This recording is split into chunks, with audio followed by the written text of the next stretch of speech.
Sa April 29, ang pag-uusapan naman po in terms of clarificatory questions would be the threats made by the Vice Correct. President. Tama, no? What exactly That's would you correct. want from the NBI? Well, we would like to know the result of their investigation with regards to the threat that was committed, allegations of threat of the Vice President against the President, the First Lady, and the former Speaker. Kasi, di ba dinideny naman niya to? So, Yun yung pupuntahan ko sana, no? Sa next question ko. Sige po. kaya nga, Go ahead. but you know, this video was watched, was seen by the whole world, no? That it even became the headline of international news, di ba? So, I think res ipsa loquitur. I think everybody will Yes. say that what has been said, di ba? And Opo. how can it be? I think they really have the practice of denying after making this utterance. I've Okay. seen this a lot of times from the former president that after making some utterances, he would suddenly say, "I'm just joking." No, so Mm.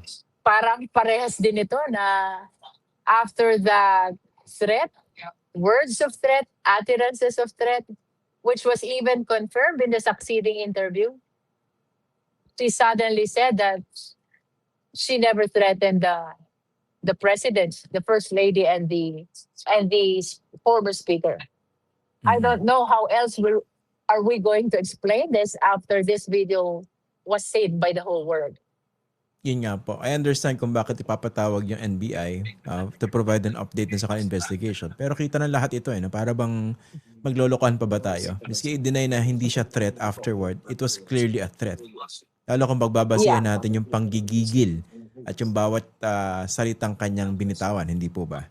So that was plain for everyone to see. Also, Christian, the demeanor of the author of these utterances is also important, no? And we observed that during the time that she was uttering this threat against the three subject personalities, no?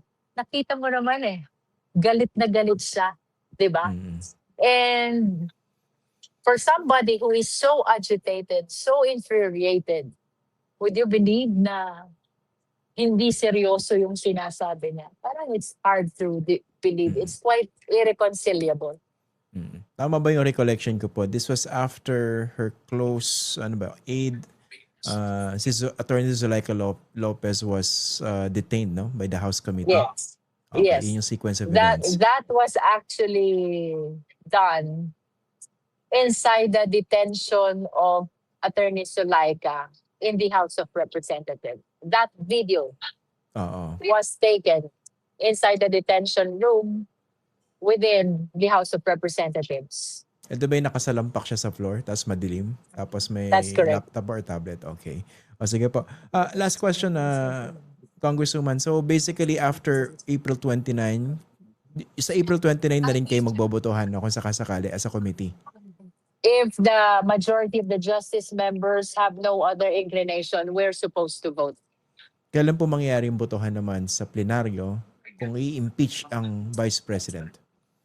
If we will be able to vote on April 29, I intend to suggest that we approve the committee report on May 4, and then we transmit it to the plenary in the afternoon. And then from there, we will be transmitting, sending copy of the committee report and the rest of the documents attached to it to the respondent Vice President. And perhaps after a week, we can have the plenary vote. All of these are tentative. It will after a week, sorry.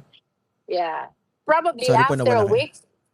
After we furnish copy of the committee report and all its attachments to the Vice President, depending on the leadership, but I think after a week, we can do the plenary vote.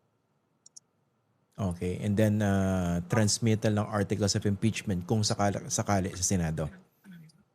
On the assumption that probable cause will be supported by the Justice Committee and will be affirmed by the plenary.